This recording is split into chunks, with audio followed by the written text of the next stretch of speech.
El circo de la vida no siempre trae risas, a veces trae heridas. Y en Reddit, esas heridas se confiesan como si fueran actos bajo esta carpa infinita. Fui pandillero, cambié mi vida por amor y crié a una hija durante 15 años, hasta que descubrí en sus mensajes que no era mía, que su verdadero padre era mi primo, y lo expuse todo en su fiesta de 15. Han pasado 4 años y pensé que ya lo había superado completamente. Creí que había cerrado ese capítulo de mi vida para siempre. Pero después de este último día de los caídos, después de regresar a Nueva York y enfrentarme a los fantasmas de mi pasado, me di cuenta de que la herida sigue abierta. La ira que creí haber controlado ha vuelto con una fuerza devastadora, y aunque estoy de vuelta en casa con mi prometida, esa rabia hacia mi ex y todo lo que me hizo simplemente no desaparece. Llevo años siguiendo foros y comunidades en línea, leyendo las historias de otras personas, esperando encontrar algo que me ayudara a sanar. Buscaba desesperadamente a alguien con una situación similar, alguien que hubiera logrado superarlo y pudiera mostrarme el camino. Pero supongo que mi situación es única en su crueldad y complejidad. Así que aquí estoy, contándoles mi historia, porque necesito sacarla de mi pecho antes de que me consuma por completo. Primero, déjenme ser absolutamente claro desde el inicio. No me importa si piensan que esto es inventado o exagerado. No me importa si quieren descargar su propia frustración después de que yo descargue la mía. Esta es mi realidad, ya pasó, ya está escrito en piedra. Pensé que estaba bien, que lo había superado completamente, pero después del fin de semana pasado, cuando volví a Nueva York por primera vez en años, todo regresó como una avalancha. Esa ira que tenía entonces volvió con toda su fuerza primitiva, y aunque estoy de vuelta en casa con mi prometida, esa rabia hacia mi ex simplemente no desaparece de mi sistema. Pasé años enteros en terapia de control de ira por lo que ella me hizo y la situación catastrófica que se creó después. Pensé genuinamente que estaba bien, que había sanado. Justo ahora cumplí 39 años, y para entender la magnitud de esta traición, deben saber cómo comenzó todo. Tenía 18 años cuando conocí a Marisol, y en ese momento de mi vida era un pandillero activo de los Latin Kings. Había sido miembro desde los 13 años, prácticamente había crecido en las calles, y siempre estaba metido en algún tipo de problema. Era una vida sin futuro, llena de violencia y supervivencia diaria. Marisol era todo lo contrario, una chica de iglesia, pura, inocente, con valores y principios sólidos. Mi abuela, que era profundamente religiosa a pesar de tener un nieto delincuente, me arrastraba a la misa del domingo cada semana sin excepción. Y fue allí, en esa pequeña iglesia de barrio, donde la vi por primera vez. Fue literalmente amor a primera vista, como esas historias que uno escucha pero nunca cree que le van a pasar. La primera vez que puse mis ojos en Marisol, sentí que algo cambió dentro de mí. Era hermosa, pero no era solo su belleza física. Había algo en su forma de moverse, en su sonrisa genuina, en la paz que irradiaba, que me hizo sentir que quizás existía otra forma de vivir. Le pregunté inmediatamente a mi primo, que era amigo cercano de ella, si podía presentarnos. Pero se negó rotundamente, sin dudarlo ni un segundo. No quiero que te metas con ella, me dijo con firmeza. No quiero que la arruines. Sus palabras me dolieron, pero las entendí. Yo era exactamente el tipo de hombre del que los padres protegen a sus hijas. Pero algo había despertado en mí. ¿Alguna vez han conocido a alguien que los haga querer ser una mejor versión de ustedes mismos? ¿Alguien que los inspire a tomar el camino correcto? Esa era Marisol para mí. Cuando descubrí que iba a la iglesia prácticamente todos los días, no solo los domingos, decidí que encontraría una manera. Me quedaba en las escaleras de la iglesia, esperando paciente como un perro fiel, solo para poder hablar con ella unos minutos. Siempre la acompañaba cuando entraba y la esperaba cuando salía. Al principio me veía como una curiosidad, luego con cautela, y finalmente con algo que parecía interés genuino. Esas conversaciones breves en las escaleras de la iglesia me hacían sentir que no valía nada comparado con ella, pero al mismo tiempo, me inspiraban a querer ser alguien que sí la mereciera. Una cosa llevó a la otra con el tiempo, y finalmente empezamos a salir oficialmente. Me sentí como si hubiera ganado la lotería cósmica. Durante 1 año y medio completo me alejé completamente de la vida de pandillas. No fue fácil, esa vida te succiona como arena movediza, pero lo logré. Obtuve mi título de secundaria, algo que había abandonado años atrás. Me convertí en un asiduo a la iglesia, realmente me convertí, no solo fingía. Estaba genuinamente pensando en el futuro, en una vida real, en ser el hombre que Marisol se merecía. Por primera vez en mi vida adulta, tenía esperanza, pero la vida tiene una manera cruel de probarte justo cuando crees que has cambiado para siempre. Estaba en una tienda de conveniencia un día cualquiera, comprando algo simple, cuando me encontré cara a cara con alguien con quien solía tener problemas serios en la calle. Problemas del tipo que se resuelven con sangre. Estaban allí con sus amigos, hablando en voz alta, claramente tratando de provocarme. Traté de ignorarlos completamente, lo juro por todo lo sagrado. Solo los dejé hablar su basura y me alejé hacia otra parte de la tienda, tratando de mantener la calma que tanto había trabajado para desarrollar. Pero luego, sin ninguna provocación adicional, uno de ellos me apuñaló en el omóplato por la espalda como un cobarde, y en ese momento, perdí completamente la cabeza. Todo el trabajo de 1 año y medio, toda la terapia de autocontrol, toda la nueva versión de mí mismo se desvaneció en un instante. Le di una paliza brutal al que me apuñaló, y a sus amigos también. Cuando llegó la policía, yo era el único que seguía de pie, cubierto de sangre, algunos mía y mucha de ellos. Me arrestaron inmediatamente, y de repente fue como si toda la mierda que había hecho para mejorar mi vida se desvaneciera en humo. Marisol estaba furiosa conmigo, no podía entender cómo había vuelto a la violencia después de todo lo que habíamos construido juntos. Mi abuela seguía sacando a relucir constantemente todos mis errores del pasado, como si fuera una profecía autocumplida.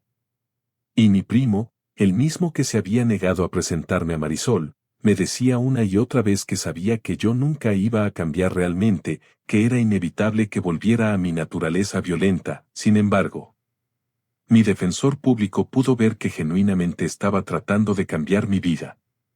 Presentó evidencia de mi transformación, mi diploma de secundaria, las cartas de recomendación del pastor, mi historial de empleo estable. Por la gracia de Dios y un poco de justicia real, me liberaron después de solo 1 mes encerrado. Podría haber sido mucho peor, considerando mi historial y la brutalidad de la pelea. A pesar de estar enojada conmigo por lo que había pasado, Marisol me visitaba casi a diario en la cárcel. Eso significaba todo para mí, me daba esperanza de que podríamos superar esta crisis juntos. Su fidelidad durante ese mes oscuro me convenció de que tal vez, solo tal vez, merecía una segunda oportunidad en la vida. 1 mes después de salir de la cárcel, Marisol me dio la noticia que cambiaría todo para siempre, iba a ser padre. La perspectiva de tener un hijo me aterrorizó y me motivó al mismo tiempo.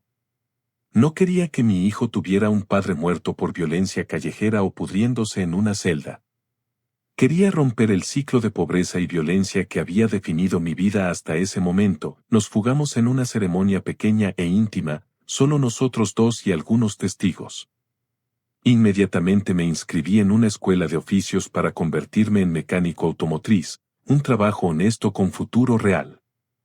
Me dejé la piel estudiando y trabajando, haciendo todo lo posible por construir una base sólida para mi futura familia. Cada día que pasaba sin problemas legales o violencia era una victoria personal. Cuando nació Luna, debería haber sido el día más feliz de mi vida, pero se convirtió en uno de los más aterradores. El parto fue complicado desde el inicio, y Marisol no paraba de sangrar después del nacimiento. La situación se volvió crítica rápidamente, entró en shock hipovolémico y los médicos tuvieron que tomar medidas desesperadas. Le hicieron una histerectomía doble de emergencia para salvarle la vida. Marisol estuvo hospitalizada durante meses, luchando por recuperarse de las complicaciones. Durante ese tiempo, Luna se convirtió literalmente en mi mundo entero. Era un bebé perfecto, hermoso, y yo estaba absolutamente enamorado de ser padre. Quería que su vida fuera incomparablemente mejor que la mía, quería darle el mundo entero si estaba en mis manos. Cuando Marisol finalmente recibió el alta médica y pudimos ser una familia real en casa, le hice una promesa solemne: nuestra hija tendría una vida mucho mejor que cualquier cosa que nosotros hubiéramos experimentado. Y durante los siguientes años de mi vida, cumplí esa promesa con dedicación obsesiva. Ahorré meticulosamente cada centavo extra durante años hasta que tuve suficiente dinero para mudarnos a las afueras de la ciudad, lejos de las influencias tóxicas del barrio. Nos convertimos en propietarios de una casa real, con jardín y todo. Y aunque parezca increíble viniendo de un expandillero, me convertí en líder de las Girl Scouts de mi hija.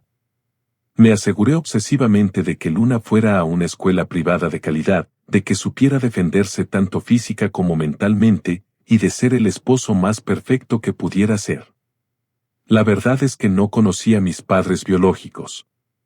No tuve un modelo masculino positivo en mi vida durante mi infancia y adolescencia, así que honestamente no tenía idea de cómo era una relación sana o una paternidad funcional.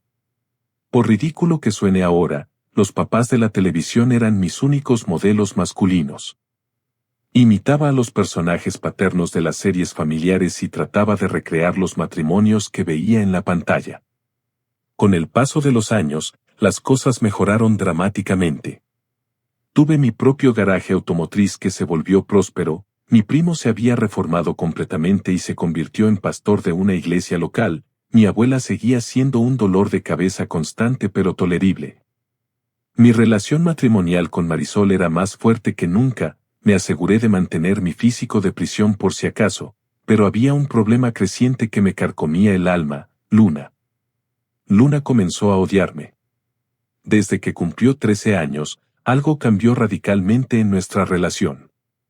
Ya no quería que la abrazara como cuando era pequeña. Ponía los ojos en blanco dramáticamente cada vez que le decía que la amaba.